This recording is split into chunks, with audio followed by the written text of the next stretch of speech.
Okay. New lesson time.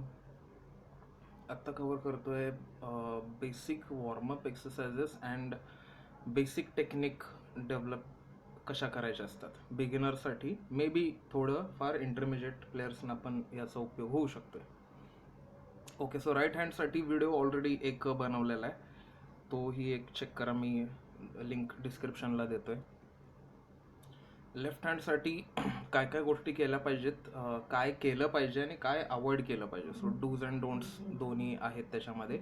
So आपल्याला जास्तीत जास्त बेटर रिझल्ट्स त्याच्यामधून मिळू शकतात. Okay, so very first thing is, ज्यावेळी आपण फिंगर प्लेसमेंट करतोय फ्रेट्समध्ये त्यावेळी ती कशी केली पाहिजे.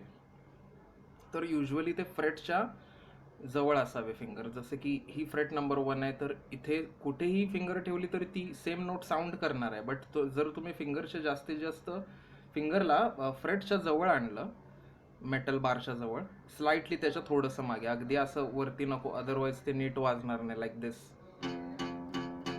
राईट. सो स्लाइटली त्याच्या मागे असेल तर जास्त बेटर साऊंड पण येतो आणि बेटर कंट्रोल पण मिळते. म्हणजे आपल्या बोटांना आपण ट्रेन करतोय की ते कुठं प्लेस झाले पाहिजेत दरवेळी. म्हणजे स्लॉपीनेस ओव्हरऑल तुमचा प्लेइंगमधला कमी होतोय. हे एक गोष्ट की फ्रेटच्या अलीकडेच फिंगर प्लेस करण्याची सवय लावा. असं करू नका की पहिल्यांदा ठेवायची फिंगर आणि देन त्याला पुढे आणायचं. हे करणं पण चुकीचं आहे. म्हणजे काही बिगिनर्स मी बघितले की असं करायचे की तो नियम सांगितला की फ्रेटच्या अलीकडे ठेवा, तर 1 देन 2 इथं ठेवणार आणि मग असं पुढं आणणार. तसंही नको. मुळातच ती प्लेस करताना पहिल्यांदा ठेवतानाच ती फ्रेटच्या जवळ असली पाहिजे. सो ते कसं करू शकतो अचीव, तर खूप सिम्पल आहे की फक्त तुम्ही फिंगर्सना स्ट्रेच करून प्ले करा. पहिल्यांदा स्लो करा, खूप स्लो करा. तुमच्या बोटांना ती सवय लागू दे आणि मग आपल्याला ते यायला लागेल.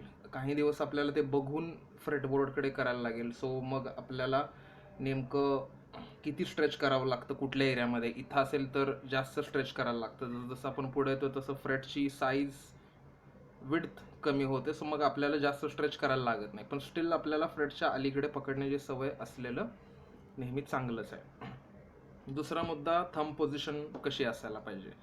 तर अंगठा असा वरती ठेवणं आणि फ्रेटच्या मागे, नेकच्या मागे ठेवणं, असे 2 प्रकार आहेत.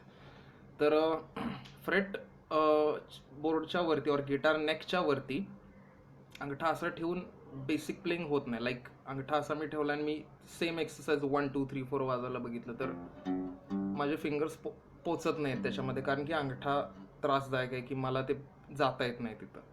याच्याऐवजी जर आपण थंब पोझिशन अशी वर ठेवण्याच्या ऐवजी अशी खाली घेतली तर मग ऑटोमॅटिकली मला जास्त स्पेस इथं तयार होते आणि मग मी हात पुढं घेऊन येऊ शकतोय आणि मग माझी बोटं इझिली तिथं पोचू शकतात. थंब वर ठेवून कधी वाजवायचं त्याच्या सिच्युएशन पण वेगळ्या आहेत. लाईक बेंड करायचे असताना मग आपल्याला अंगठा वर ठेवूनच वाजवायला लागतं, कॉज आपल्याला तिथं प्रेशर लागते की मला हे उचलायचं आहे वरती. दॅट इज वाय अंगठा वर पाहिजे. अंगठा मागे ठेवून हे मात्र बेंडिंग त्रासदायक होते. सो बेंडिंगच्या वेळी ठीक आहे की अंगठा वर असायला पाहिजे, but most of the time अंगठा मागे असलेलं जास्त चांगलं आहे. ते पण साधारणपणे तुम्ही सेकंड फिंगरच्या मागे ठेवा. इंडेक्स फिंगरच्या मागे ठेवला तर अगेन या बोटाला पोचायला त्रास होतो, राईट. सो इथं ठेवलं तर आपल्याला इक्वली सगळ्या फिंगरवरती चांगलं प्रेशर मागून पण मिळते. ओके. स्ट्रेच पोझिशनला फिंगर्स ठेवल्यामुळे अगेन आपण तिथं रीच होऊ शकतो. सो अंगठा मागे घेतला की स्ट्रेच करायला पण सोपं पडतं आणि बोटं सहज कुठल्याही फ्रेटमध्ये पोचू शकतात. फाईन. देन त्याच्या नेक्स्ट इज तुमचा तळहात, पाम. ते खाली शक्यतो चिकटवू नकाच. काही लोकांचं हे ऑटोमॅटिकली हा पार्ट स्पेसिफिकली इंडेक्स फिंगरच्या इथला भाग ऑपऑप माझा चिटकतो, म्हणजे खालून आधार घेण्यासाठी. ती सवय पण ॲक्च्युली मोडायला पाहिजे. इथं सी शेपमध्ये गॅप राहिला पाहिजे. ओके. तळहात खाली लागणार नाही याची काळजी घेतली पाहिजे. सो मग अगेन तुम्हाला फोर्थ फिंगरची रीच चांगली मिळेल. काही लोकांची करंगळी नीट चालत नसते. त्याचं कारण बऱ्याचदा हे दिसते की हा पार्ट असा ठेवलेला असतोय, हा वाला, आणि मग लिटिल फिंगर पोचत नाही कारण हे इथं चिकटवून ठेवलंय, राईट. ते जर नीट ओपन अप केलं, नाही ठेवलं तर मग आपल्याला 4th फिंगर काय 5th और 6th मध्ये पण सहज जाता येईल स्ट्रेच करून. त्याच्यानंतर रेग्युलर प्लेइंग करताना फिंगर्स आउट करायचे नाहीत या बाजूला, म्हणजे असं वाजवतोय काहीतरी 1 2 3 4 हे करताना इंडेक्स फिंगरने वाजवताना हे 3 फिंगर बाहेर आहेत, मग सेकंड फिंगरने वाजवताना हे उरलेले फिंगर्स असे बाहेर येतात, असंही नको. ओके, सो फिंगर्स फ्रेटबोर्डच्या जवळ असायला पाहिजेत. मॅक्झिमम तुम्ही अर्धा इंच पर्यंत लांबण्या इतकं लांबण्या ठीक आहे, पण या बोटाने वाजताना ही बोटं अशी आहेत असं करायचं नाही आहे. ओके, सो ही एक सवय लावली पाहिजे की फिंगर्स बाहेर न्यायच्या नाहीत. आता ती सवय अजून समजा आपल्याला लवकर होत नसेल तर त्याला एक एक्सरसाइज करू शकतोय की मी 4 फ्रेटमध्ये 4 फिंगर्स प्लेस करू शकतोय. राईट हँड मी यूज करत नाही आहे, गिटार पिकनी काहीच वाजवायचं नाही. सिम्पली एक एक फिंगर नेक्स्ट फ्रेटमध्ये आणायची, म्हणजे 4 फ्रेटमध्ये मी 4 फिंगर प्लेस केल्या, देन एक एक फिंगरलाच मी उचलून खालच्या स्ट्रिंगवरती घेऊन येतोय. सो याच्यामुळे तुम्हाला सवय लागते की फिंगर्स तुमच्या फ्रेटबोर्डपासून जवळ कशा राहू शकतात, कारण की इंडिपेंडेंटली प्रत्येक फिंगरला तुम्हाला फील कळतोय की कसं केलं पाहिजे. हे पण कदाचित पटकन येणार नाही, पण थोडा प्रयत्न केला तर जमू शकते. ओके, सो इथंपर्यंत आहे की थंब पोझिशन कशी पाहिजे, फ्रेटबोर्डच्या अलीकडे फिंगर्स ठेवा, स्ट्रेच करा, तळहात लावू नका, फिंगर्स आउट अशा बाहेर आणायच्या नाहीत वाजवताना. देन फिंगर टिपनी वाजवा, ना की असे फिंगर ठेवून एक एक नोट नाही वाजवायची. अशी लाईक ही स्ट्रिंग असेल तर बोट असं न राहता असं असायला पाहिजे. नख बोटांचं पण असं स्ट्रिंगमध्ये नाही गेलं पाहिजे. ही स्ट्रिंग असेल अशी तर बोट असं असावं, ना की त्याला असं पकडायचं नाही आहे. Okay, so again C shape असा हातांचा तयार होतो आणि त्या सी शेपमध्ये ते जास्त चांगलं वाजू शकते. देन बेसिक एक्सरसाइजेस और टेक्निक लेवलला मग आता आपण ॲक्च्युली वाजवायला सुरू करू शकतोय. So very basic exercises playing 1 2 3 4 1 2 3 4 all over the fretboard. तर तो एक्सरसाइज खूप कॉमन आहे, सगळ्यांना माहीत आहे और इझिली अवेलेबल आहे. दरवेळी बरेच लोक हेच सजेस्ट करतील. ते कसं करणार आहे, 1 2 3 4 4 फ्रेटमध्ये 4ही फिंगर्सना मी प्लेस करतोय. हे लक्षात घ्या आणि खूप महत्त्वाचं आहे की दरवेळी मी ज्या बोटांनी वाजवतोय त्यावेळी एकावेळी एकच फिंगर माझी फ्रेटबोर्डवरती आहे, इतर वेळी मी स्लाइटली फिंगर्स लांब नेतो. म्हणजे ज्यावेळी मी इंडेक्स फिंगरने वाजवतो त्यावेळी माझी 3 फिंगर्स त्या फ्रेटच्या समोर आहेत पण हवेत आहेत. ओके, म्हणजे इंडेक्स फिंगरने वाजवताना ही 3 फिंगर असे आहेत. मिडल फिंगरने वाजवताना इंडेक्स फिंगर मी वर घेतोय कारण आता याचं काही काम नाही आहे, झालेलं आहे. राईट, असं नाही की 1 2 3 4 असं नाही करत. इंडेक्स फिंगर मिडल फिंगरने वाजताना हे वरती आहे, थर्ड फिंगरने वाजताना ही 2 फिंगर हवेत आहेत, म्हणजे एकावेळी एकच फिंगर फ्रेटबोर्डला कनेक्टेड असायला पाहिजे. ओके, सो प्ले दिस.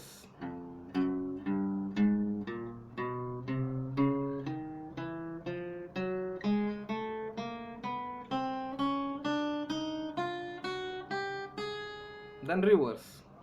ओके, सो इधर 4 3 2 1 असं करा और 1 2 3 4 असं करा. मिक्स करा एक्सरसाइजेस, कसेही करू शकताय. सो 1 2 3 4 1 2 3 4 असं 6 स्ट्रिंग्सवर झाल्यानंतर उलट परत यायचं, परत पहिल्या फ्रेटपर्यंत लाईक दिस.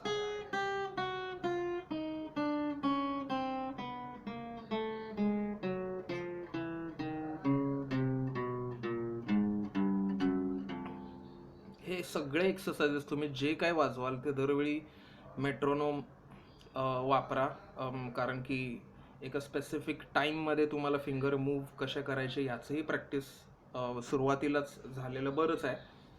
सो एक इवन टाईममध्ये फिंगर्स मूव्ह व्हायची सवय लागेल. नॉट लाईक दिस. हे असं साऊंड करते की मी फास्ट वाजवतोय, बट तो मध्ये मध्ये गॅप राहतो ना, पॉझेस. 1 2 3 4 1 2 3 4 1 2 3 4 असं असण्यापेक्षा 1 2 3 4 1 2 3 4 1 2 3 4 1 2 3 4 1 2 3 4 1 2 3 4 1 2 3 4 1 2 3 4 1 2 3 4 1 2 3 4 1 2 3 4 1 2 3 4 इथंपर्यंत झाल्यावर एक स्टेप पुढे येऊ शकताय. सो आता वेगळ्या एरियामध्ये पण वाजवायची सवय पाहिजे. अदरवाईज तुम्ही स्पेसिफिक एक्सरसाइज गिटारच्या स्पेसिफिक एरियामध्ये चांगले वाजवू शकताय, पण इकडं नाही, कारण की मी इथं कधी हा एरियाच मला फॅमिलियर नाही आहे, असंही व्हायला नको. So just move your finger maybe into next fret and play the same exercise.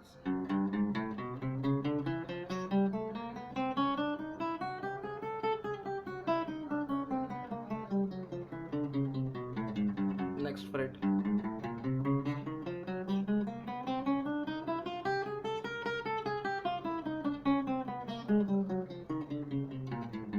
Next fret. हो, असं करत करत 12व्या फ्रेटपर्यंत तरी वाजवलं पाहिजे. मेट्रोनोम ठेवून त्याच्या बीट बरोबर वाजवा. लाईक मेट्रोनोम माहीत नसेल तर सिम्पली ते 1 2 3 4 1 2 3 4 असं click click click click sound येत असतं. सो एक कम्फर्टेबल स्पीडला आपल्याला जे वाटतं, मे बी मी इनिशियल डेजमध्ये चांगलं वाजवू शकत असेल 60 बीट्स पर मिनिटला. देन ज्यावेळी तुम्ही 60 बीट्स पर मिनिटवरती एक्सरसाइजेस चांगले वाजवू शकता, देन मे बी 70 BPMला ठेवा.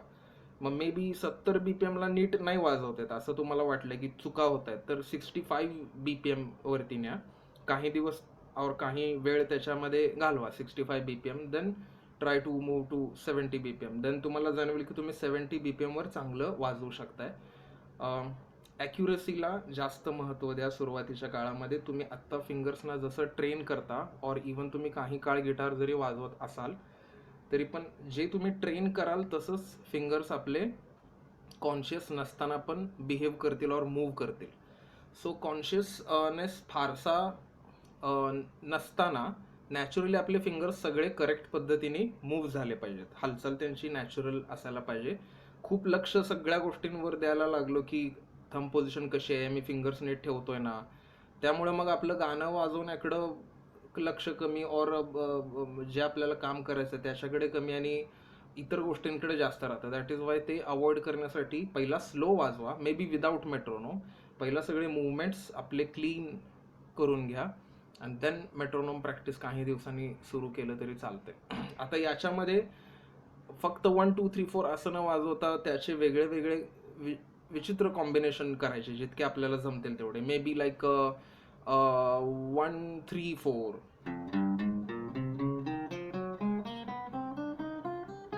ओके, सो याच्यामध्ये मग पिकिंग पॅटर्न चेंज होतोय, कारण की पहिल्या नोटला डाऊन, दुसऱ्या थर्ड फिंगरसाठी अप, परत फोर्थ फिंगरसाठी डाऊन, राईट. सो आता नेक्स्ट स्ट्रिंगवर आल्यानंतर नॅचरली मला अपस्ट्रोकनी सुरू करायला लागेल, कारण की मी कॉन्स्टंटली डाऊन अप असं मला वाजवायचं असेल तर down stroke, up stroke, down stroke. So लगेच नेक्स्ट स्ट्रिंगवर आल्यावर अपस्ट्रोकनी सुरू होणार. सो माझी मोशन राईट हँडची डाऊन अप हे इझिली होईल लाईक दिस. मी इथं करून दाखवतो मुद्दाम.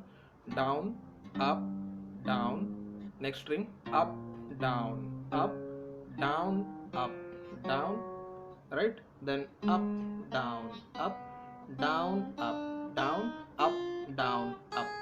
ओके, सो मग हे much faster and cleaner sound करेल. ओके, देन नेक्स्ट पॅटर्न करू शकता, maybe 1 2 4, right. Sorry, 1 2 4. Maybe next pattern again 1 3 2 4.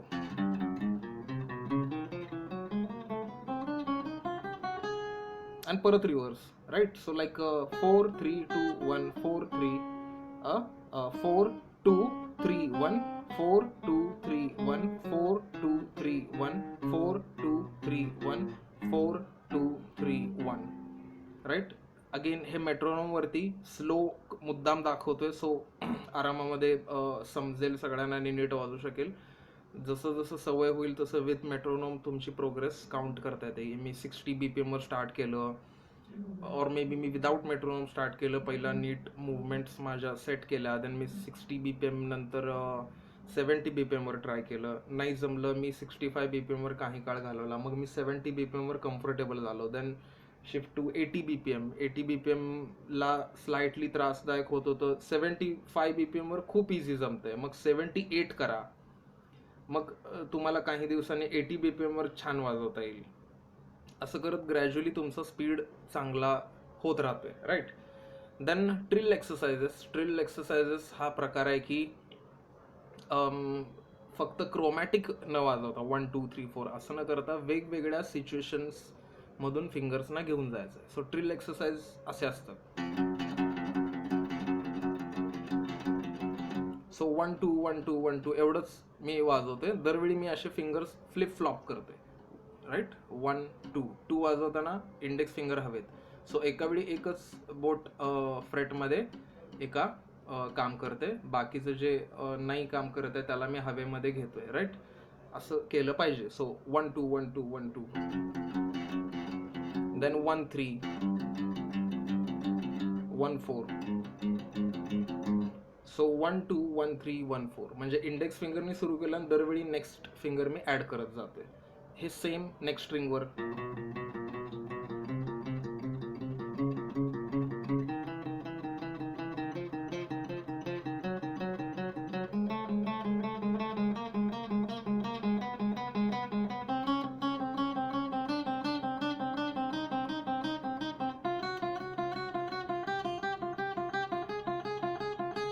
Okay, and reverse. Then मग परत एक स्टेप पुढे, मगाशी सांगितलं तसं असं करत अगेन हे पण 12व्या फ्रेटपर्यंत वाजवू शकताय. Okay, position shifts. देन आपल्याला पुढचा पार्ट आहे की मी एका पोझिशनला सगळे फिंगर कॉम्बिनेशन केले 4 फ्रेट्समध्ये वगैरे. शिफ्ट्स करण्यासाठी मग आपल्याला सिमिलर एक्सरसाइजेस थोडे वेगळ्या पद्धतीने करता येतात. लाईक दिस.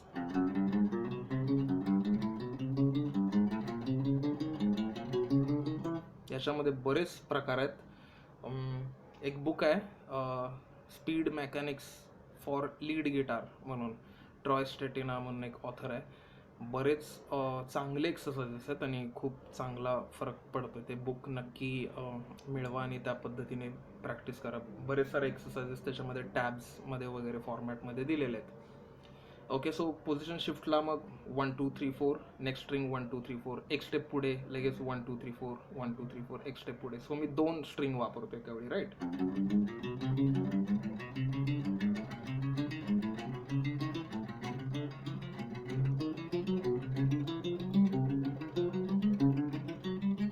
Then reverse.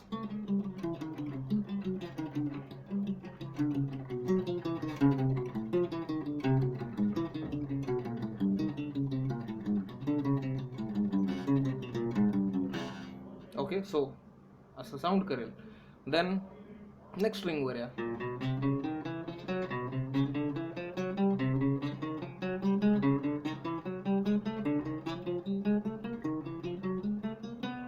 राईट, असं करत अगेन 12व्या फ्रेटपर्यंत अँड अगेन रिव्हर्स. असं करत शेवटच्या स्ट्रिंगपर्यंत करता येते. फिंगर्स मॅक्झिमम रिलॅक्स ठेवा कुठलेही एक्सरसाइजेस वाजवताना. ओव्हरऑल जनरल प्लेइंग काहीही असू दे, आपलं lead guitar or even rhythms, enough tightness ठेवा की आपल्याला फक्त ते लाईन्स और आपलं प्लेइंग आपल्याला जमलं पाहिजे इतकं टाईटनेस बस आहे. एक्सेसिव्ह टाईट फिंगर्स केल्यामुळं आपले मसल्स इतके घट्ट आपण करून वाजवतोय की खूप जास्त ताकद दिल्यामुळं बोटं सहज हालचाल करू शकत नाही. त्याच्यापेक्षा फिंगर्स रिलॅक्स ठेवून वाजवलं तर आपल्याला जास्त इझिली मूव्ह करता येतं. राईट, फ्री फ्लो मूवमेंट करता येते. सो आपण फिंगर्स रिलॅक्स ठेवले पाहिजेत. अशा पद्धतीने काही बेसिक एक्सरसाइजेस जे हेल्प करतील तुम्हाला बेसिक टेक्निक डेव्हलप करायला लेफ्ट हँडसाठी. अँड जे इंटरमिजिएट प्लेयर्स आहेत, काही काळ गिटार वाजवतात, काही महिने और वर्ष, त्यांना मे बी हे यूजफुल आहे टेक्निक डेव्हलप करण्यासोबतच स्लाइटली बेसिक वॉर्मअप एक्सरसाइजेस म्हणून. सो हे तशा पद्धतीनं तुम्हाला वापरता येऊ शकते. याला कमी और जास्त प्रमाणात वेळ देऊ शकताय, आपल्या गरजेनुसार आहे की जो पार्ट तुम्हाला टार्गेट करायचं आहे की मला हे यायला पाहिजे, तर त्या हिशोबाने तुम्ही तुमचं प्रॅक्टिस टाईम प्रत्येक स्लॉटला आखून कमी किंवा जास्त प्रमाणात ते प्रॅक्टिस करा. सो रिझल्ट्स आपल्याला काही दिवसामध्ये येऊ शकतात. ऑफकोर्स परत सांगतो, मेट्रोनोम नक्की वापरा. मेट्रोनोम यूज केल्यामुळं भरपूर फरक प्लेइंगमध्ये पडतो. बरेच आपल्याला माहीत असते, बऱ्याच ठिकाणी आपण वाचतोय और ऐकतोय की मेट्रोनोम वापरलं पाहिजे, पण नाही वापरत. पण रिअली वापरलं पाहिजे, त्यानं लवकर रिझल्ट्स मिळतात, खूप लवकर. Okay, fine. सो आजसाठी एवढंच. नेक्स्ट व्हिडिओ मी वेगळ्या काहीतरी विषयावरती नंतर बनवेन. थँक्यू. बाय.